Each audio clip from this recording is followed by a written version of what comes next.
Hey there mga my loves, Taurus! Thank you so much for always staying here with me in this channel, babe. So before we start your reading, alam niyo naman ang drill dito. Wala tayong gender, no? Babae, lalaki, LGBT, cross-watchers. You can flip roles if you want. And at the end of the reading, you always have your free will, malaya ka to use that. Syempre naman, no? At syempre, hi and hello sa mga bagong subscribers, no? At sa mga returning na viewers, maraming salamat sa inyong walang sawang pagsuporta. So, yun nga, no, just take only what resonates here with you guys. And, okay, meron pa tayong ibang mga channels na pwede mong tambayan. Ang mga links po ay nasa description box. Kung interesado ka lang naman na tumambay din sa mga yan, no? Kasi ako rin naman yung nandun. So, let's go ahead and check your reading, Taurus. Spirits and Angel Guides, Archangel Michael. Maraming salamat, Archangel Michael. Thank you so much for being present here in this reading. This is for my lovely Taurians. Can you please show me messages? Ano yung mga dapat malaman ni Taurus? This is for Taurus. Sun, Moon, Rising, Venus signs. Taurus. Taurus.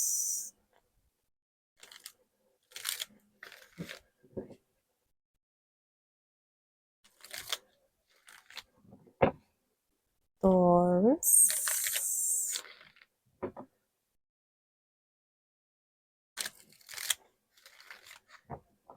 May nakita ako, alam yung pang-stamp ng gano'n, yung pang-fingerprint, no? So, hindi ko naman nakita na sa police station yun. Or what, no? Pero posibleng meron dito nag-aasikaso ng mga IDs, ng mga kailangang documents, yan, no? Baka reading nyo ito, ano, but doesn't have to be. Nakita lang natin, kaya natin minention, no? So, maaaring meron ditong yun yung ginawa nyo recently or may napanood kayong movie kung saan may parang thumbprint na ganun, no? May paglagda. Yan. Okay. So, let's get into your reading, sweethearts. Okay, let's go ahead, Taurus. Ilatag naman na natin lahat bago natin tuluyang i-read. So, you've got here the 7 of Cups energy, Queen of Swords, 8 of Coins, 5 of Coins, 9 of Coins, Magician.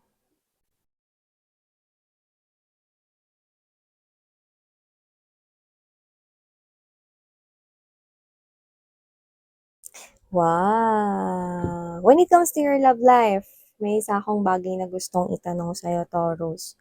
Handa ka na ba? Handa ka na bang makulong sa isang napaka-sweet na connection, relasyon, commitment with someone here traveling towards you? At kung sino man tong energy na to, no, posibleng siya yung energy dito na minsan na parang humakbang ng isa lang naman, isang paa or one step backward. Bakit niya yun ginawa? Kasi posibleng nagkaroon siya dito ng a little insecurities na baka hindi ka niya deserve, baka hindi siya yung for you. Alam mo na, parang medyo na lack of confidence siya before. But now, this person will now pursue you. So, expect some kind of emotional confession. So, this is about your love and commitment. For others of you, pwede magka-in relationship na kayo nitong person na to. At buo na po yung loob niya, no? Naikulong na kayo sa isang magandang connection. Hebem bihay. Hebem Behe. Ibig sabihin mga babes, no, habang buhay, willing na siya rito to settle down here sa road ng marriage or pagsasama sa hanggang kailanman, no? So, maaring ang paglagda na yun pala sa iba ay isang kasulatan na sinumpaan ninyo, maaring one of your past lives, no? You've joined here in like a agreement, contract of getting married. Yan, no? So, nakikita ko rito na magiging maganda ang relasyon mo with this new person or kung person man na ito, nakikita ko magiging maganda ang pagsasama ninyong dalawa. So, nakikita ko na may mga bagay-bagay pa din na parang magsusulputan na may kinalaman sa past, no? na posibleng ma-brought up pero hindi ko nakikita na magtatagal kayo, like hindi yun yung magiging paulit-ulit na issue na hindi niyo malalampasan 'no. Meron lang mga parang mga sitwasyon na nakikita ko rito na sa pagsasama ninyo posibleng may mga, bagay mula sa nakaraan na puwedeng lumitaw or whatever pero hindi ko nakikita na, maghihiwalay kayo dahil dun or whatever 'no. So, kung ano man yun wala lang, parang yun na isang parte lang ng pagsubok 'no, kung gaano na kayo katibay at pinatunayan niyo sa'kin rito 'no, na matibay ang pagmamahalan ninyong dalawa na kahit ang mga nakaraan ay hindi na makakaapekto sa inyo. You both let go of your past right here which is parehong dark 'no, kagaya ng dark underarms. Pumuti na ngayon mga babes 'no, ang inyong dark na, sitwasyon before 'no, at ito ngayon ay isang bagay na talagang malinaw sa inyong dalawa that you both let go of that dark past, 'yan. So maliban diyan, nakita rin ako rito ng energy 'no, na posibleng habang ikaw rito ay, busy na nagtatrabaho or may inaasikaso, nagfo-focus ka lang sa bagay na 'to na puwedeng may kinalaman sa pera mo, stability mo, career mo or business mo, Taurus. Nakikita ko rito na meron ditong makikipag-usap sa'yo. For some reason, hindi hindi talaga tayo rito nagbabanggit ng gender 'no, pero posibleng babae 'to, 'yan. Sinabi ko kasi nakuha ko mga mahal 'no, pero kung sino man 'tong babae na 'to na makikipag-usap sa'yo 'no, purely business ito. So, posibleng business partner 'yan at medyo matured siya in handling partnership. At ang maganda, metikuloso siya at very pihikan siya mamili ng partner lalo na sa negosyo or sa pagpapatakbo ng business or yung iba naman 'no, puwedeng ito ay may posisyon sa company, baka pinag-applyan mo yung company ta's siya yung in charge dun, medyo may pagkapihikan siya. Pero ikaw yung nakalusot or nakapasa sa mga high standards niya. So, may kinalaman yan sa pera. Maganda 'tong oportunidad kasi nakakita siya ng potensyal 'no, sa'yo. Yan 'no. So, ito is something here na puwedeng iniintay mo na parang maging sorpresa rin rito. Kasi ikaw, nakikita kita dito 'no, na parang isa sa mga mina-manifest mo sa buhay mo ngayon, lalo ngayong year 2024, ay ang pera mo. So, nakikita ko dito mga babes 'no, na parang kayo 'to na posibleng mas gusto mong pang palawakin, palawigin yung mga ideas, kaalaman mo on how to boost your business or on how to enhance your skills more if you're working with a company. Yan. So, nakikita ko rito that you are working really hard to be at the top. So, nakikita ko rito 'no na mas ipa-prioritize mo rito ang pera or money this 2024. And I'm seeing that because of your hard work and effort, you're manifesting here opportunities that will make your money grow. See, we've got the Nine of Coins energy beside the Magician. So it looks like to me that there is something here plenty, bountiful, coming like abundance to you. And I'm picking up that it's doubled. Doubled. Yan, no? Doble happiness ang nakikita ko pag dating sa pera mo. Like, magkabila ang swerte kung tawagin ninyo.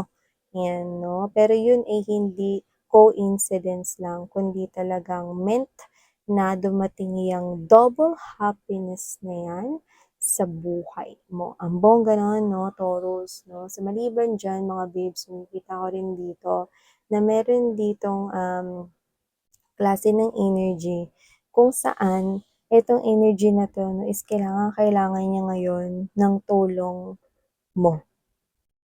So, kung sino man siya, hindi ko naman nakikita na ex mo lang 'to, pero yung iba, oo. Kasi parang medyo meron siya ritong energy na nahihiya siya na lumapit, kailangan niya ng tulong pinansiyal. So, posibleng ex yan ng iba sa inyo or kahit sino 'to, na medyo nahihiya siya rito. So, posibleng meron itong nagawa na hindi maganda sa'yo noon, 'no? Maaaring yun yung nag-cause kaya para ma-block yung communication na 'to or alam mo yung parang may block sa kanyang throat chakra na parang hindi niya masabi na kailangan niya yung tulong pinansiyal mo ng diretso, okey, hindi niya yun masabi. dahil sa bagay na nangyari noon na puwedeng may kinalaman sa argumento, 'yan. Or nakapagsalita siya sa buhay mo rito na dapat hindi naman siya nakialam. May nakuha tayong gano'n, 'no? Tama mga babes, so dapat kasi hindi pinapakialaman ng buhay ng may buhay. Anong ginagawa mo diyan, miss 'yan, ba't hinahalukay mo yung buhay namin? Eto yung role ko dito. So eto nga, ano ba kayo, ako yung guide niyo dito, 'di ba? Ay naku. So yun nga mga babes, nakikita ko rito na medyo iniisip niya kayo, makakatanggap kayo ng mensahe sa kanya, yan ang nakikita kong gagawin at gagawin din niya. Kaya kahit medyo nahiya siya rito, nakikita kong gagawin at gagawin pa rin niyang makipag-communicate sa'yo kasi kailangan niya talaga ng anda, 'no? Kailangan niya talaga ng pera, kailangan niya ng money dito at nakikita niya ikaw ang pinaka, best na person na makatutulong sa kanya. So, maliban diyan nakita rin ako rito, Taurus, 'no, na kung new person yung paparating sa'yo when it comes to love, posibleng makilala mo yan through a friend or through someone close to you. Puwedeng sa family members or sa relatives mo, yun ang nakikita ko rito. And you will have this exchange of number or social media accounts and then that type of conversation will begin or will start. So, nakikita ko rito 'no, na kung sino man yang bago mo maka-connect 'no, you will have this instant spark. Yeah, beautiful, isn't it, 'no? And also, I do see right here na you could be manifesting here some kind of, yung bagay sana na hindi na mawawala sa'yo forever. Parang if you only have this type of wish, sana yung bagay na alam mong hindi na mawawala sa'yo forever. Yan. At nakikita ko na yun yung mama-manifest mo dito.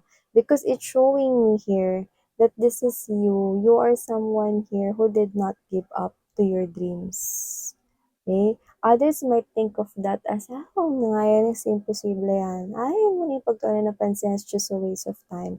But you look at these difficult things as somewhat easy. No? You do not see this as somewhat impossible. So I'm seeing you getting it, 'di ba? You believe in this type of manifestation and for a lot of you, this has something to do with your life. Puwede sinabi ng iba, "Ay hindi nagaganda yung buhay mo, hanggang ganyan ka na lang. Ay yung perang sasahurin mo, hanggang ganyan ka na lang. Hindi naaangat yung buhay mo." That's what other people 'no, ay sinasabi. But you believe that one day you will get rich, you will have that abundance, that very bountiful harvest ng mga efforts and hard work mo and boom, eto na yun, 'no? So, nakikita ko rito ang magagandang oportunidad pagdating sa paglago ng kaperahan mo. At hindi ko alam kung bakit meron akong nakikita rito na may nagpaplano ba ritong bumili ng furniture at hindi lang 'to basta furniture, yung ah, may higit pa sa isa na parang magagawa ka dun, ganito yung parang kunwari yung kama natutupi, yung mga gano'n.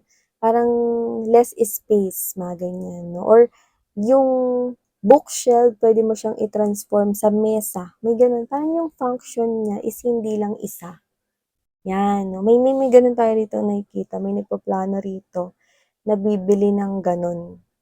'Yun 'no, yung mga parang, ah dalawa yung puwede mong gawin sa kanya, puwede siyang maging mesa, puwede maging sofa, puwede maging bookshelf, gano'n yung nakikita ko.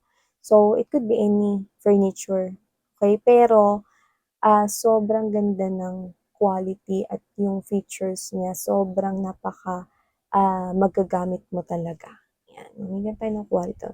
So, okey, just take how this resonates. And maliban diyan, Taurus, nakita rin ako dito na parang meron ditong person na you want him or her to apologize. Pero nakikita ko nagmamatigas siya. Yun na. And kung sino man 'tong person na 'to, nakikita ko siya rito na siya mismo yung magbababa ng guards down niya. Yan 'no. Expect this person here to communicate to you 7 weeks from now. Yan 'no. Yun na yung pinaka-fast na nakikita ko for you guys. And for others of you within this 2024. Medyo mataas kasi yung ego niyan. Okay? unapologetic yan eh. Okay? So, nakikita ko na magbabago rin yung isip niyan in 7 days. In 7 weeks, no? Pero yung iba dahil na-mention ko yung days, posibleng yun na yung fastest. But for few of you guys, kasi ang pinaka nakikita ko na parang fastest talaga is yung 7 weeks. So, wala naman tayong time period dito. So, just take how that resonates. But this person here who is holding back this communication will definitely step up and send you this message here. Yan. And it might happen 7 days. Super early na yon na maaari may nakikinig dito na isa, dalawa na makaka-resonate dyan. At yung iba naman pwedeng 7 weeks from now, the earliest. Yan. So, yung nakikita ko here, Taurus, no? But all in all, I do see that you are stepping into this beautiful love story and your finances is really going well. Continue doing and showing effort here, and I'm seeing that there's definitely abundance and prosperity coming your way. So yeah, I'm seeing right here numbers 5, number 7, and number 16. Those could be spiritual numbers, could be special numbers here, birth dates, yan, no? Or someone's special number or favorite number. So yan, just take only what resonates here, guys. And I do see that there's also a message that the universe right here wants you to know.